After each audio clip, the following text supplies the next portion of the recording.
He was just a dad having lunch with his little girl, until one word turned the entire diner silent. The diner door chimed as someone walked in, but no one looked up.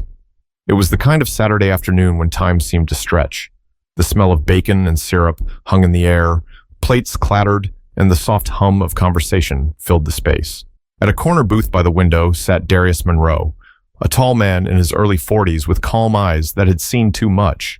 Across from him sat his 10-year-old daughter, Amaya, swinging her legs beneath the table, trying to balance a strawberry on her fork before it fell. "Dad, you're cheating," she giggled, seeing him snatch the strawberry mid-air.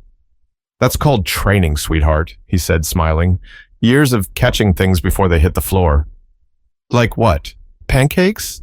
she teased, laughing again. He chuckled softly. "Something like that." To anyone watching, they looked like any father and daughter sharing a meal. No one would have guessed that the quiet man pouring syrup over his daughter's pancakes had once led missions that would never appear in history books. He'd spent years in the shadows, silent, invisible, and efficient. But here, with his little girl, he was just dad. Darius leaned back, letting the moment sink in. He'd traded his uniform for oil-stained coveralls, long nights in a Navy mechanic shop, and weekends like this. He didn't miss the adrenaline anymore. He missed the peace. "Hey, Dad," Amaya said, her voice softer now. "Do you ever wish you were still in the Navy?" He paused, looking at her. "Sometimes," he admitted, "but I got everything I need right here." She smiled, proud without really knowing why. She only knew her dad was strong, kind, and never seemed afraid of anything. At that exact moment, the diner door opened again. The bell rang louder this time. A small group of uniformed Navy officers stepped inside, filling the room with a quiet authority that made heads turn. They were laughing, talking, the kind of confident energy that only came from men who'd seen combat and survived it. Darius noticed, but didn't react. Old habits told him to keep his head down, stay unseen. Amaya glanced at them curiously. "They look like your old friends," she whispered. "Maybe," he said simply, keeping his tone light. But one of the officers, an older man with sharp blue eyes and silver hair cut close, spotted him. The man slowed his steps. His laughter faded. His name tag read Whitaker, Admiral Charles Whitaker. He couldn't quite place the face at first, but there was something about the man in that corner booth that pulled at a long-buried memory, the kind of memory that makes your stomach tighten before your mind catches up. But Admiral Whitaker didn't know yet. The man he was staring at wasn't just another veteran. He was someone whose name had once been spoken only in whispers. The waiter came by with refills, orange juice for Amaya, black coffee for Darius. The father gave a polite nod of thanks before turning his attention back to his daughter, who was now busy drawing a lopsided heart on her napkin with a red crayon. "Who's that for?" Darius asked. "You," she said simply, without looking up. "Because you always make my breakfast on weekends." He smiled, quietly touched. "Even when you burn the toast?" "That was one time," she laughed, pretending to be offended. "And you still ate it." "Because it was made with love," he said, reaching across to ruffle her hair. Moments like that were everything to him. After 12 years of service, deployments, silence, and nights where he wasn't sure he'd see home again, Darius had learned that peace didn't come from medals or missions. It came from mornings like this, the sound of his daughter's laughter, the smell of syrup on pancakes, the world finally slowing down enough to let him breathe. "Dad," she asked after a pause, "when you were a SEAL, did you ever get scared?" He took a long sip of his coffee before answering. "Yeah, every time Amaya blinked, surprised." "Really? Being scared doesn't make you weak, sweetheart," he said. "It makes you careful. The trick is doing what's right, even when you're scared." She nodded slowly, letting that sink in. Darius always had a way of saying things that sounded simple but carried weight. She might not fully understand now, but she would someday. Outside the window, the afternoon sun was beginning to dip. A light breeze rustled the small American flag by the entrance. The group of officers had taken a table a few booths away, their laughter bouncing lightly through the air. Darius noticed how Amaya's attention shifted toward them, the way their uniforms caught the light, the way everyone in the diner seemed to sit a little straighter in their presence. "You miss that, don't you?" she asked softly. He followed her gaze. "Sometimes," he admitted, "but I did my part. Now I get to be here for you. Mom would have liked that. Amaya said quietly. Darius looked at her for a moment, that bittersweet mix of love and pain in his chest, tightening just a little. Yeah, he murmured. She would've. Amaya reached for his hand, and he squeezed it gently. They sat in silence for a moment, a silent promise between them. No matter what life threw at them, they had each other. But peace doesn't last long when the past still remembers your name. From across the diner, Admiral Whitaker's voice carried faintly over the chatter. He was speaking to his men, laughing about something, but his eyes kept drifting toward Darius. There was something nagging at him, something he couldn't quite put a name to. Dad, Amaya said again, snapping him back, can we go to the park after this? Of course, he said, smiling faintly. You bring the soccer ball? It's in the car, she grinned. Good. I'll need to warm up my old knees first. She laughed. You mean your ancient knees? He raised an eyebrow. Watch it, kid. I've carried heavier loads than you, Amaya giggled, and for a moment, everything was light again. But just a few tables away, a different kind of storm was starting to form, one that neither of them could see coming. Because sometimes, your past doesn't knock before it walks right back into the room. The group of officers filled their corner of the diner with the easy confidence of men who'd been through the fire and made it back. Their laughter rose and fell, cutting through the clink of plates and the soft chatter around them. Admiral Charles Whitaker sat at the center of it all, posture straight, his white uniform crisp even in the dim light. He was the kind of man people noticed, not because he demanded it, but because his presence carried weight. Years of service had carved quiet authority into every movement. Still, as the conversation flowed around him, his gaze kept drifting toward the man in the corner booth with the little girl. Something wrong, sir? Asked one of the younger officers, a lieutenant with sandy hair. Whitaker shook his head slightly. No, He paused. That man over there, I swear I know him. The lieutenant followed his eyes. The guy with the kid? Yeah. Maybe he's one of ours, another chimed in. You've probably crossed paths somewhere. Maybe, Whitaker muttered. But deep down, he knew it was more than that. There was a stillness about the man, the kind of stillness that only came from years of training. Controlled breathing, alert, but relaxed, like a lion pretending to nap. At Darius's table, Amaya was finishing her pancakes, cutting them carefully into little squares. Dad, can I get one of those milkshakes? She asked, pointing toward the menu taped near the napkin holder. You already had juice, he said, pretending to think it over. Please? He sighed dramatically. All right, but you're sharing it. Deal. She smiled, triumphant. He motioned to the waiter, ordered one chocolate milkshake with 2 straws, and leaned back again. That's when he noticed them. The group in uniform, the Admiral's eyes flicking in his direction now and then. Darius's instincts kicked in instantly, even if he didn't show it. He noticed the patches, the posture, the way they carried themselves. Navy. SEALs, maybe. His people once, but a lifetime ago. He didn't feel fear. He felt awareness. Observation. The kind that never truly leaves a soldier. Dad? Amaya said, following his gaze. Do you know them? Darius hesitated, then smiled. No, sweetheart. Just some folks from work. Kinda. She accepted that answer easily enough, sipping her water while drawing another heart on her napkin. At the other table, Whitaker couldn't resist anymore. Excuse me a minute, he told his officers. He rose, his movements slow and deliberate, curiosity tugging at him like a thread he couldn't ignore. As he walked toward Darius's booth, a few patrons turned their heads. There was something unusual about the way the two men's paths seemed destined to cross. Darius noticed him coming. His eyes met Whitaker's halfway, calm, steady, unreadable. No recognition in his expression. Or maybe too much for words. Excuse me, the Admiral said politely as he reached the booth. I couldn't help but think I've seen you before. You served, didn't you? Darius gave a small nod. Yes, sir. Long time ago, the Admiral smiled, trying to keep it casual. Navy? Yes, sir. Ah, I thought so, Whitaker said, leaning slightly on the booth. What was your call sign? We all had one, right? Amaya looked up, curious. What's a call sign? She asked. It's like a nickname, Whitaker explained with a grin. Every SEAL has one, usually something tough, something earned. He looked back at Darius, expecting a simple answer. Maybe something playful. But the diner's air felt heavier all of a sudden, as if time itself slowed. Darius looked at his daughter, wiped a drop of syrup from her cheek, and said quietly, "Iron Ghost." For a heartbeat, Whitaker didn't react. Then his face froze, the humor draining away. Because that wasn't just any name. That was a name that didn't belong in casual conversation. A name buried deep inside missions no one was supposed to remember.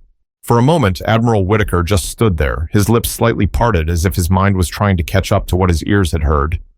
"Iron Ghost?" he repeated slowly, almost in disbelief. Darius didn't answer. He didn't need to. The way he held that calm gaze, still, respectful, but utterly grounded, said it all.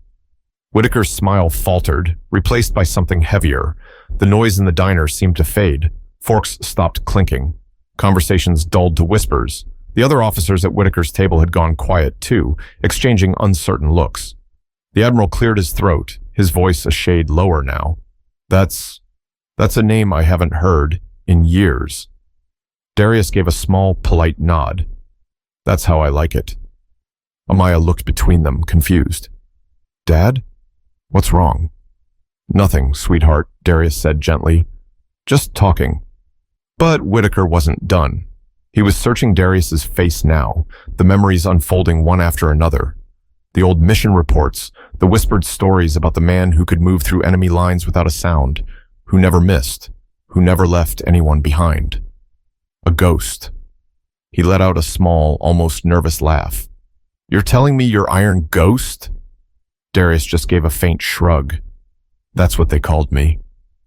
A long time ago, the Admiral sat down slowly, sliding into the seat across from him without waiting for an invitation. "I'll be damned," he murmured. "I thought that was just a story, a morale thing. We all heard about Iron Ghost back in the day. Nobody ever knew if he was real. Most things are better left that way," Darius said quietly, taking a sip of his coffee. Amaya, wide-eyed, whispered, "Dad, what's Iron Ghost?" Darius smiled faintly at her. "Just a name from the past, baby. Doesn't mean much anymore." Whitaker shook his head, still in disbelief. "Doesn't mean much? You were a myth, Monroe. Half the guys thought Command made you up.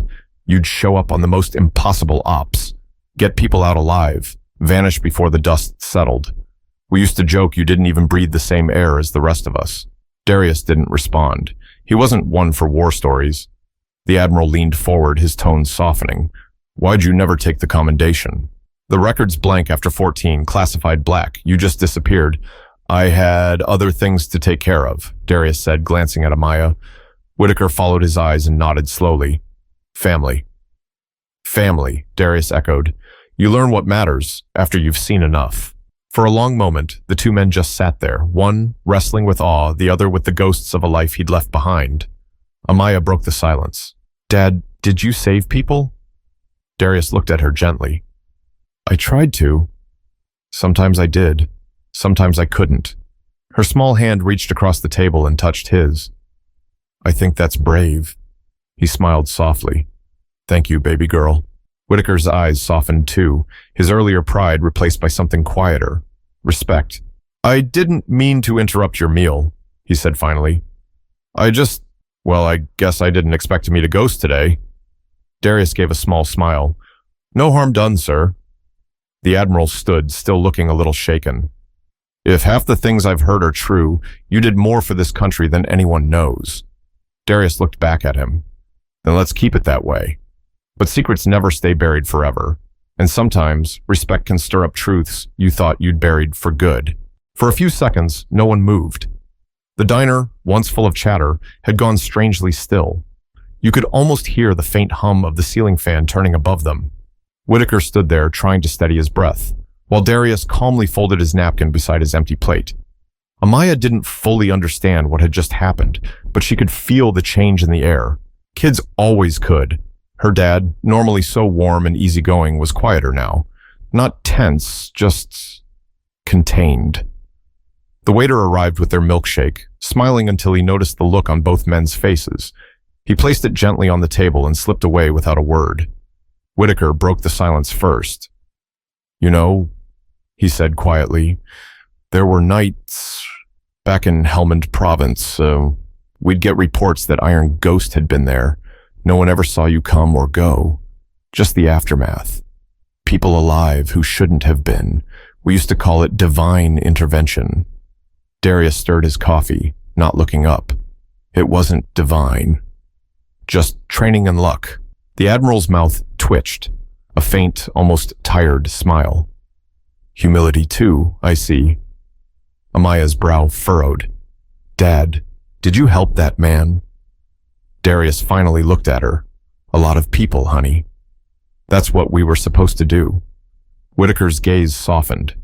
Supposed to, but not everyone did. The way he said it, low, regretful, made Darius glance up at him for the first time. There was history in that tone, pain too. I lost men, Whitaker continued quietly. Some to bad intel, some to bad luck. But the ones you saved, they never stopped talking about you. Said you didn't speak much, just showed up when things were at their worst. Darius's eyes drifted toward the window. That's the job. You go where it's ugly and hope you make it out. Amaya was still listening, her straw now sitting untouched in the milkshake. Did you ever get hurt? She asked. Once or twice, Darius said lightly, but nothing I couldn't walk away from. Whitaker studied him as if trying to read what wasn't being said. I heard you carried a man 3 miles through enemy lines after your team went dark. That was a long time ago. You didn't get a medal for that. I didn't need one. The Admiral leaned back, silent for a beat. You ever wonder why people like you don't get recognized? Darius gave a faint smile. Because people like me weren't supposed to exist. Whitaker nodded slowly, the weight of that truth sinking in. It wasn't bitterness in Darius's voice, just quiet acceptance. The kind that comes after too many years of watching history erase the names that made it possible. Amaya reached for his hand again. You're my hero, Daddy. He smiled, his expression softening instantly. That's all I ever wanted to be. Whitaker looked down, his throat tightening. It wasn't often he found himself speechless, but something about that small exchange between father and daughter hit harder than any battlefield memory ever could. Monroe, he said finally, voice low, I owe you an apology. For walking up like that, for joking. I didn't realize who I was talking to. Darius shook his head. You don't owe me anything, sir. I'm just a dad now. But deep down, Whitaker knew men like Darius never really stop being who they were. They just find quieter ways to serve. The conversation could have ended there. Two men with shared history quietly acknowledging each other before going their separate ways. But Whitaker didn't move. Something in him couldn't. It wasn't just recognition anymore. It was guilt. He cleared his throat, trying to steady his voice. You know, I think I read one of your mission reports once. Well, what was left of it. Half of it was redacted. Black lines everywhere. Darius gave a faint smirk. Sounds about right.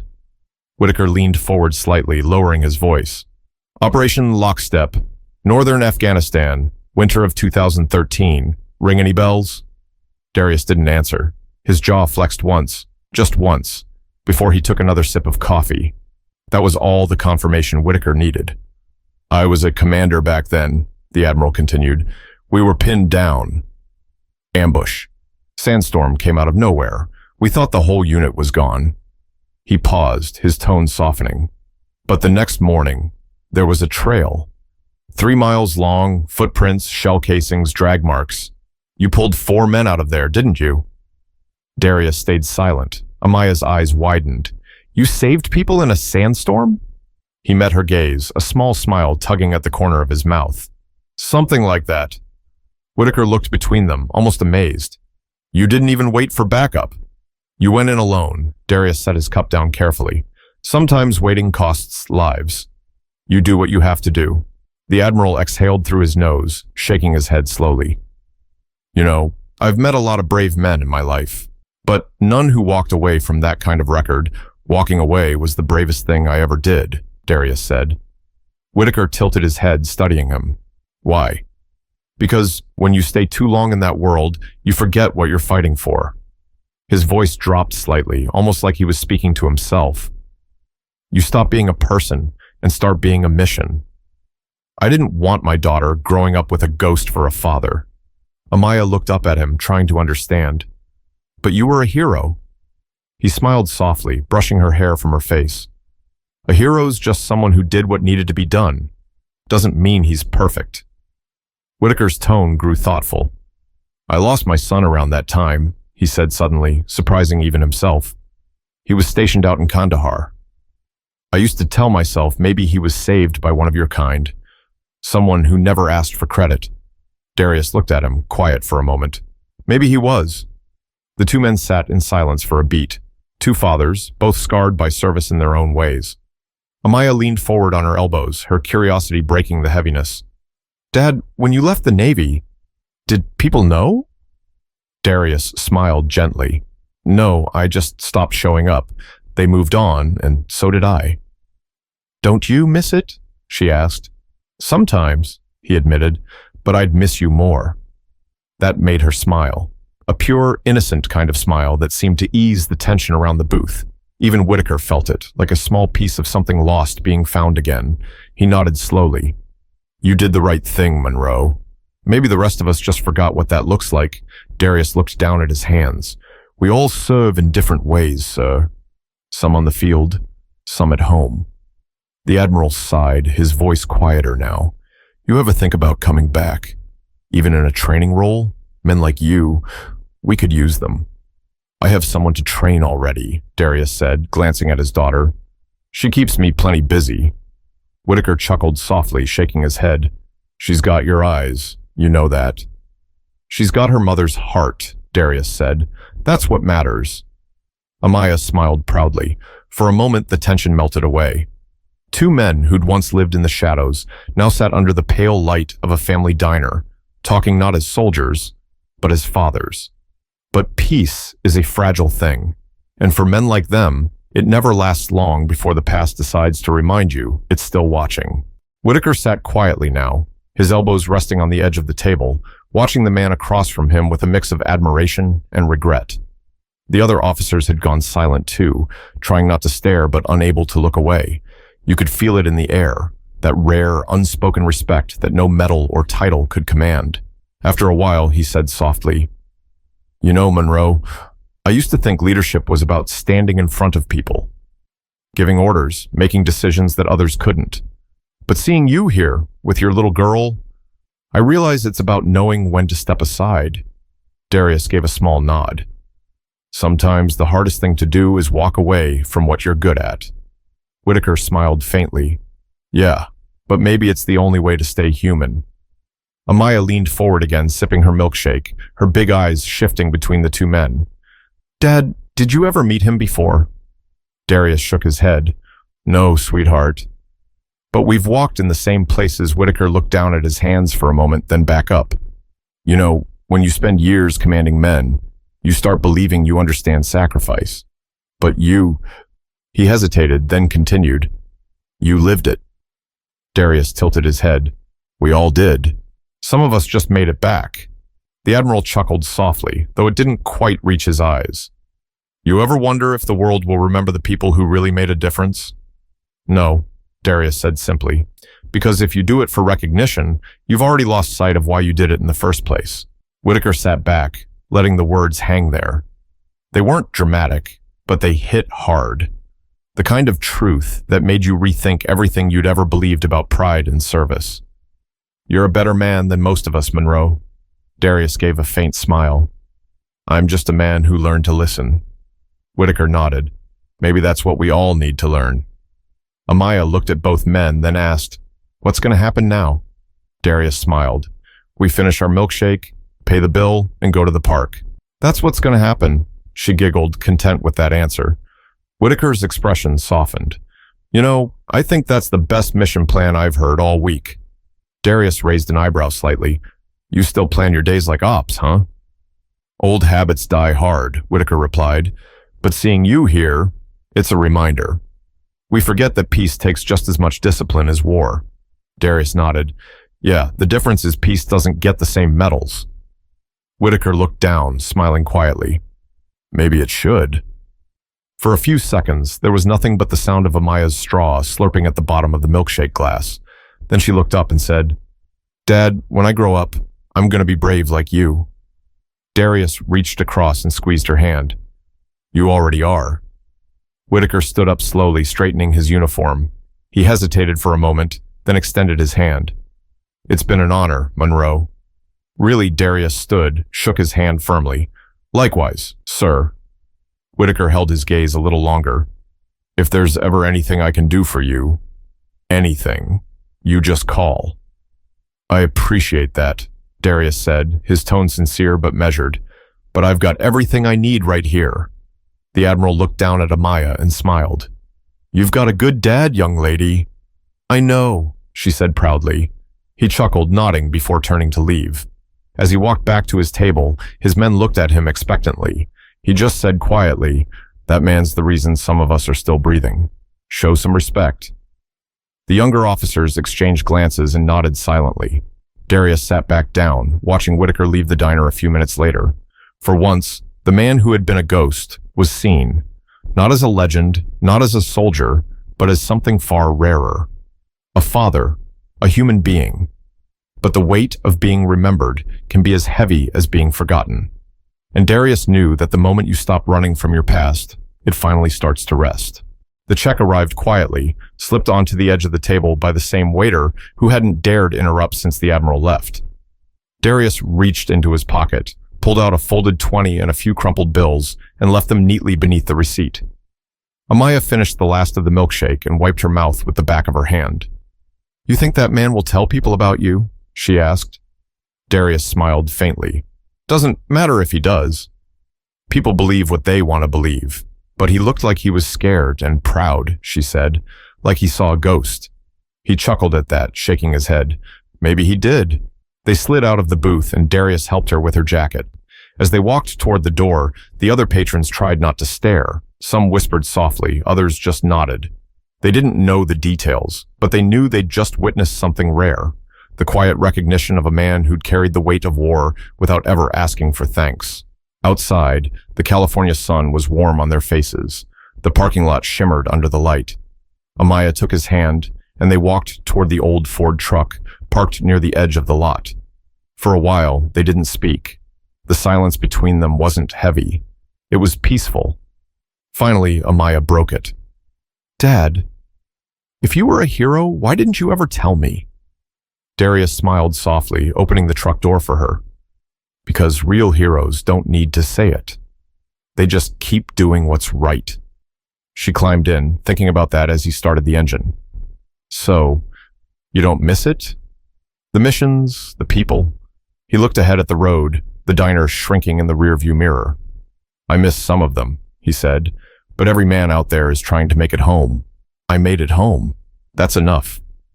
Amaya leaned back against the seat, watching the sky outside her window. "Do you think that man will remember you?" Darius thought for a moment. "He doesn't need to remember me, as long as he remembers what matters." At that same moment, inside the diner, Admiral Whitaker stood alone by the counter, waiting to pay. His reflection caught in the chrome napkin holder. For the first time in years, he felt small, humbled in the best way. He looked out the window and saw Darius walking toward his truck, holding his daughter's hand. And it hit him. All his years chasing promotions, medals, and ceremonies. None of it compared to what that man had built in silence. He whispered under his breath, "Iron Ghost." Guess the legends were true after all. The young officer behind him asked, "Sir?" Whitaker smiled faintly. "Just thinking out loud, son. You ever meet someone who reminds you what all this is supposed to mean?" The officer looked confused. "Can't say I have, sir." Whitaker picked up his change. "You will." Outside, Darius's truck rolled out of the lot, the sunlight catching the edges of the windshield. Amaya was talking animatedly about the park, her voice bright and innocent. Darius listened, nodding along, content. He knew the world was full of men chasing recognition, but very few ever found peace. He'd learned the hard way that silence isn't weakness. It's strength that no longer needs to prove itself. As they turned onto the main road, Amaya leaned her head on his shoulder. "I love you, Daddy." "I love you more," he said. She smiled. "I still think Iron Ghost is a cool name, though." He laughed softly. "Let's keep that our secret, all right?" "Deal." The road stretched ahead, long, quiet, and open. Darius drove on, one hand on the wheel, the other resting near his daughters. No more missions, no more orders, just life. Because in the end, the greatest battles aren't fought on foreign soil. They're fought inside ourselves, between pride and peace, noise and silence, fame and family. And the ones who truly win are the ones who choose peace. If you took something from this story, remember this. You don't have to be seen to make a difference. Sometimes, the quietest lives echo the loudest.